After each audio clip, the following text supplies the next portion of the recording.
नमस्कार, मैं हूँ राजेश श्रीवास्तव। जैसा कि आप सब जानते हैं कि 3 राज्यों मध्य प्रदेश, राजस्थान और छत्तीसगढ़ में भारतीय जनता पार्टी ने सरकार बना ली है और वहाँ पर नए मुख्यमंत्रियों का ऐलान हो चुका है। और अब इन नए मुख्यमंत्रियों के साथ-साथ अब आप सबके मन में एक सवाल उठ रहा होगा कि जो वहाँ पर दिग्गज मुख्यमंत्री के पहले रह चुके हैं और जो वहाँ पर माना जा रहा था जिनको कि उन्हें मुख्यमंत्री बनाया जाएगा, लेकिन पार्टी ने उन्हें दरकिनार कर दिया। आखिर क्यों दरकिनार कर दिया? और अब आखिर वो जो लोग दरकिनार हुए हैं, क्या वो बगावत क्यों नहीं कर रहे हैं? क्योंकि आप सबके मन में सवाल होगा कि अगर कांग्रेस में ये हुआ होता कि किसी भी काबिज़ मुख्यमंत्री को हटाया गया होता और दूसरे आदमी को लाया गया होता, तो शायद कांग्रेस दो फाड़ हो जाती। लेकिन अब आपके मन में ये संशय चल रहा होगा कि आखिर वसुंधरा राजे, आखिर शिवराज सिंह चौहान और रमन सिंह ने आखिर बगावत क्यों नहीं की? क्या कारण है जिसके चलते वो खून के घूँट पी कर के रह गए हैं? आपने देखा होगा कि जिस समय भजन लाल शर्मा का राजस्थान में नाम ऐलान किया गया, उनके वसुंधरा राजे के चेहरे पर हवाइयाँ उड़ रही थीं। जिस समय मध्य प्रदेश में मोहन यादव का नाम ऐलान किया गया, उस समय शिवराज सिंह चौहान अपने चेहरे पर खुशी लाने की कोशिश कर रहे थे और दूसरे दिन उनका वीडियो जारी हुआ जिसमें उन्होंने कहा कि मैं जो हूँ दिल्ली नहीं जाऊँगा भीख माँगने के लिए और जिस पार्टी ने मुझे 18 साल मुख्यमंत्री बना के रखा, मेरे लिए कार्यकर्ताओं के लिए यही बहुत है। और दूसरे दिन वो खेत में ट्रैक्टर चलाते हुए दिखाई पड़े और उसका वीडियो उन्होंने खुद अपलोड किया और उन्होंने ट्विटर हैंडल पर एक अपने जो अपडेट किया है उसमें साफ-साफ लिख दिया है कि फॉर्मर चीफ मिनिस्टर, यानी कि पूर्व मुख्यमंत्री। इन सब चीज़ों से छोटी-छोटी चीज़ों को अगर आप अध्ययन करेंगे तो पाएँगे कि आखिर उस पार्टी में ये लोग किस हाशिए पर खुद को महसूस कर रहे हैं और आखिर बगावत क्यों नहीं कर रहे हैं। चाणक्य नीति से लेकर के राजनीति विज्ञान तक, सत्ता तक, सब में सत्ता के संघर्ष संदर्भ में केवल एक समान विचार चलता है और उन सब का सार केवल इतना होता है कि सर उठाने वाले के आस-पास या करीबी किसी बेहद कमज़ोर को सर्वाधिक सामर्थ्यवान बना दो ताकि सरकार ताकतवर लोगों के सारे रास्ते बंद हो जाएँ, जिसके ज़रिए वे सत्तानशीन होने का प्रयास कर सकते हैं। प्रधानमंत्री नरेंद्र मोदी ने और उनकी भारतीय जनता पार्टी ने राजस्थान में भजन लाल शर्मा को मुख्यमंत्री बनाने के साथ-साथ वसुंधरा राजे के परकतर करके ये बिल्कुल संदेश साफ दे दिया है। छत्तीसगढ़, मध्य प्रदेश, राजस्थान तीनों में नए नामों का ऐलान करके उन्होंने सबको हैरान कर दिया है। ऐसे में ये समझना होगा कि इतिहास में भारतीय जनता पार्टी ने बागी नेताओं के साथ कैसा व्यवहार किया है। बगावत की जितनी भी कहानियाँ हैं, वो सब सिर्फ किताबों में ही दर्ज नहीं हैं, बल्कि भारतीय जनता पार्टी की वो तमाम नेता इन कहानियों को जानते हैं, जो आज राजनीति में किनारे कर दिए गए हैं, जिन्होंने राजनीति की सीढ़ियाँ एक-एक करके चढ़ी हैं, चाहे शिवराज सिंह चौहान हो, वसुंधरा राजे सिंधिया हों या फिर रमन सिंह हों। उन्हें पता है कि भारतीय जनता पार्टी से बगावत करने वालों को कुछ भी हासिल नहीं होता है। हाँ, अगर बीजेपी के साथ बने रहे तो सांसद बनने से लेकर केंद्र में मंत्री या फिर किसी प्रदेश का राज्यपाल बनने का अवसर उनके पास हमेशा ही रहेगा तीनों राज्यों में।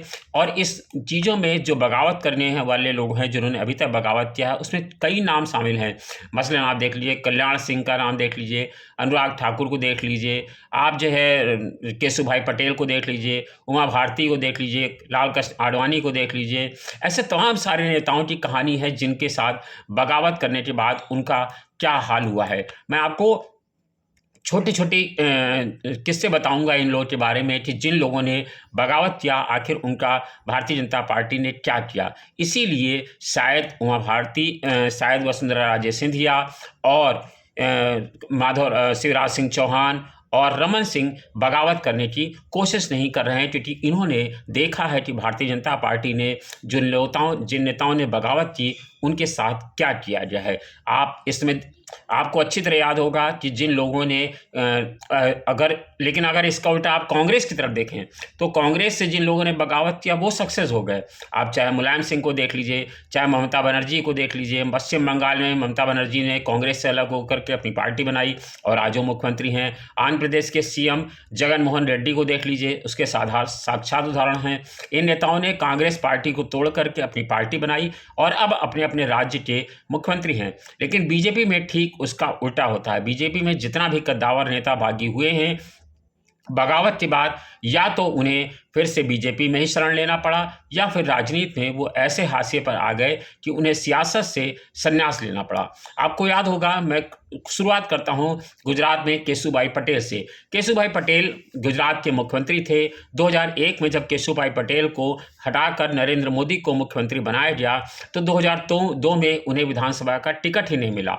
अब जबकि वो राज्यसभा के जरिए केंद्र की राजनीति में गए, लेकिन 2007 में उन्होंने पार्टी से फिर बगावत कर दी और बंगाल और विधानसभा चुनाव में अपने समर्थकों के साथ कांग्रेस को वोट देने की अपील की।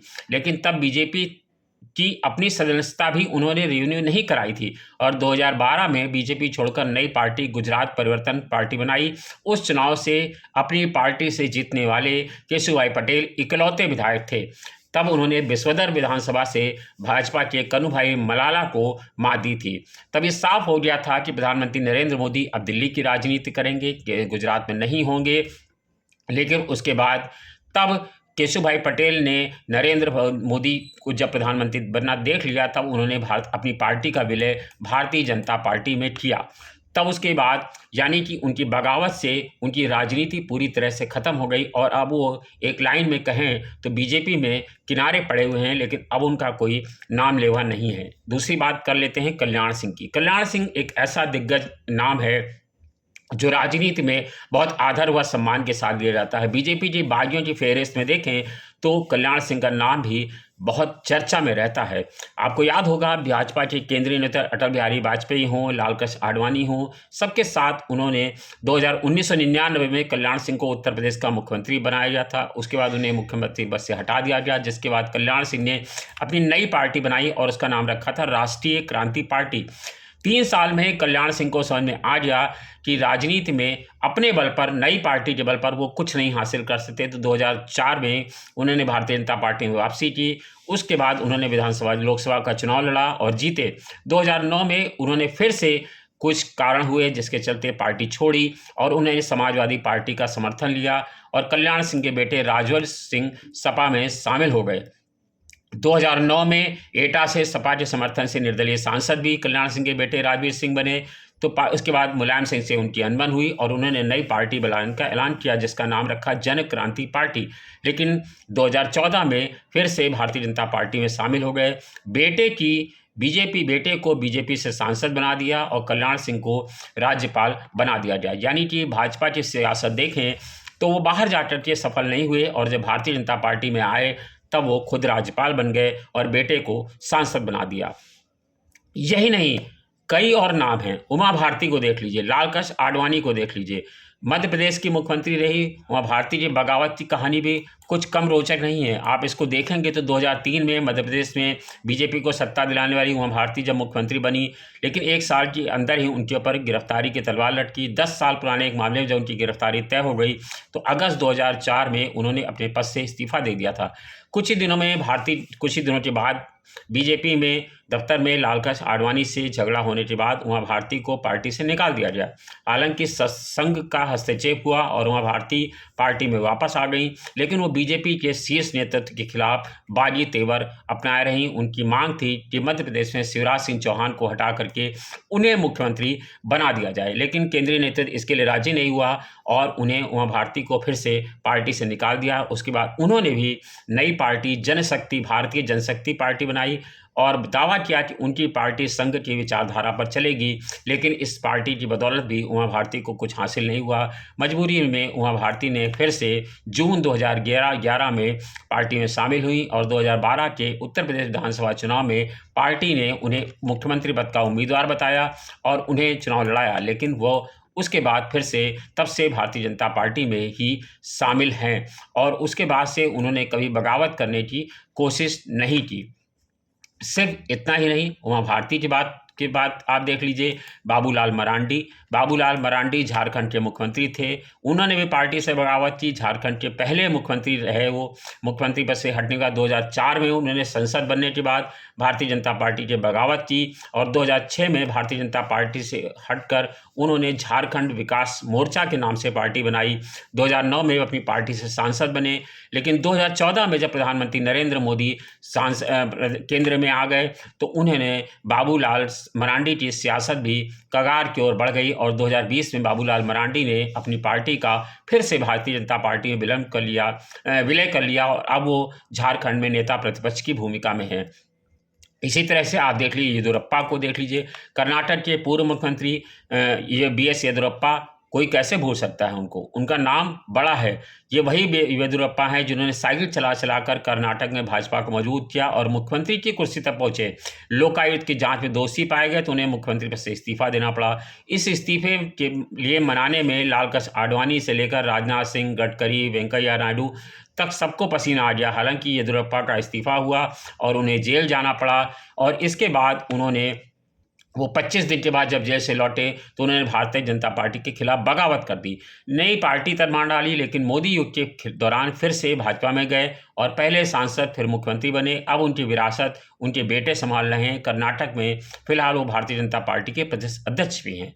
कर्नाटक के मुख्यमंत्री रहे जगदीश शेट्टार BS येदियुरप्पा के खास थे। येदियुरप्पा ने उन्हें मुख्यमंत्री बनाया था, लेकिन 2003 के विधानसभा चुनाव में जब भारतीय जनता पार्टी ने उन्हें टिकट नहीं दिया तो बागी हो गए और कांग्रेस में चले गए। उन्होंने चुनाव लड़ा और कांग्रेस की लहर में हार गए। मजबूरी में कांग्रेस ने उन्हें विधान परिषद का सदस्य बना रखा है। जाहिर है कि बगावत का इस कुछ खास फायदा जगदीश शेट्टार को भी नहीं हुआ। कुछ यही हाल दिल्ली के मदन लाल खुराना का भी हुआ। वो भी पार्टी से हटने के बाद मदन लाल खुराना को अटल बिहारी वाजपेयी सरकार में मंत्री बनाया गया था, लेकिन उन्होंने भी बगावत की और अंत में उन्हें भारतीय जनता पार्टी में फिर से शामिल होना पड़ा। यानी इतने जो नाम है, ये सारे के सारे नाम ये बताते हैं कि जो भी भारतीय जनता पार्टी से टूट करके बगावत करके गया उसका नाम खत्म हो गया राजनीति से, जब तक कि वो भारतीय जनता पार्टी में वापस नहीं लौटा। अब तक बीजेपी के करीब 50 CM बन चुके हैं। देश के अलग अलग राज्यों में भारतीय जनता पार्टी ने 50 से ज़्यादा मुख्यमंत्री दिए हैं। 6 अप्रैल 1980 को जो भारतीय जनता पार्टी का गठन हुआ, उससे लेकर के अब तक भारतीय जनता पार्टी ने 50 मुख्यमंत्री बनाए हैं। मुख्यमंत्री देने की सबसे पहली शुरुआत हुई थी राजस्थान से, जहां भैरव सिंह शेखावत भारतीय जनता पार्टी के पहले मुख्यमंत्री थे। उसके बाद से मुख्यमंत्री बनाने की जो यात्रा शुरू हुई वह 50 के पार हो चुकी है। 7 मुख्यमंत्री तो भारतीय जनता पार्टी के अकेले उत्तराखंड में ही रहे हैं। गुजरात में 6, कर्नाटक, मध्य प्रदेश, उत्तर प्रदेश में 4 और दिल्ली से लेकर गोवा तक, हिमाचल प्रदेश, झारखंड में 3-3 मुख्यमंत्री भाजपा के रहे। हालांकि जो मुख्यमंत्री पद से हटता है, बीजेपी उसके साथ क्या करती है, इसे समझने के लिए सबको देखा जा सकता है। भैरव सिंह शेखावत को देख लीजिए झारखंड में बीजेपी, उत्तराखंड में देख लीजिए आप, गुजरात में देख लीजिए आप, रघुवर दयाल को देख लीजिए जिन्हें राज्यपाल बनाया गया झारखंड में। तो ऐसे तमाम सारे लोग हैं। उत्तराखंड में 23 सालों में भारतीय जनता पार्टी के सबसे ज़्यादा 7 मुख्यमंत्री रहे उत्तराखंड के 23 साल के सियासत में। अगर आप देखेंगे, शुरुआत नित्यानंद स्वामी से हुई जो उत्तराखंड के पहले मुख्यमंत्री बने, लेकिन 1 साल से कम समय में हटाकर उन्हें मुख्यमंत्री की कुर्सी पर भगत सिंह कोश्यारी को बैठा दिया गया। नित्या सिंह खत्म हो गए, कोश्यारी तो 4 महीने भी नहीं चल पाए, चुनाव हार गए। उसके बाद उन्हें राज्यसभा भेजा गया, लोकसभा से सांसद बनाया गया, भारतीय जनता पार्टी के राष्ट्रीय उपाध्यक्ष बने। बाद में वो महाराष्ट्र और गोवा के राज्यपाल भी बन गए। 2007 में बीजेपी के चुनाव के बाद कोश्यारी की जगह भुवन चंद खंडूरी ने ली, वो भी मुख्यमंत्री पद से हटे तो सांसद बनाए गए। रमेश पोखरियाल निशंक मुख्यमंत्री पद से हटे तो केंद्रीय मंत्री बनाए गए। त्रिवेंद्र सिंह रावत को CM पद बनने के बाद से हटने के बाद कुछ नहीं मिला। तीरथ सिंह रावत CM पद से हटे तो महज सांसद बनकर रह गए। तो ये ऐसी तमाम सारी स्टोरी है जिसका शिवराज सिंह चौहान हो, चाहे वो वसुंधरा राजे सिंधिया हो या रमन सिंह हो, इन सब नेताओं के इतिहास से ये सारे नेता भली भांति वाकिफ़ हैं।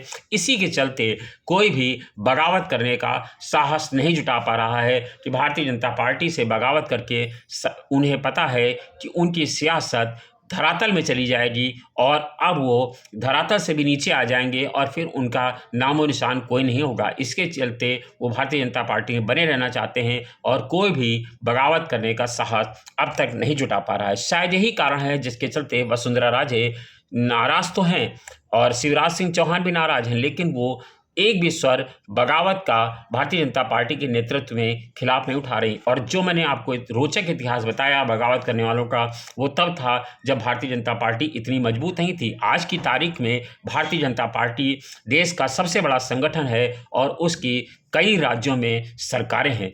ऐसे में ताकत नरेंद्र मोदी जैसा ताकतवर प्रधानमंत्री के सामने कोई भी पंगा लेने की स्थिति में नहीं है। आप इस विषय पर क्या राय रखते हैं? अपनी राय कमेंट्स बॉक्स में हमें ज़रूर दीजिएगा। धन्यवाद, शुक्रिया।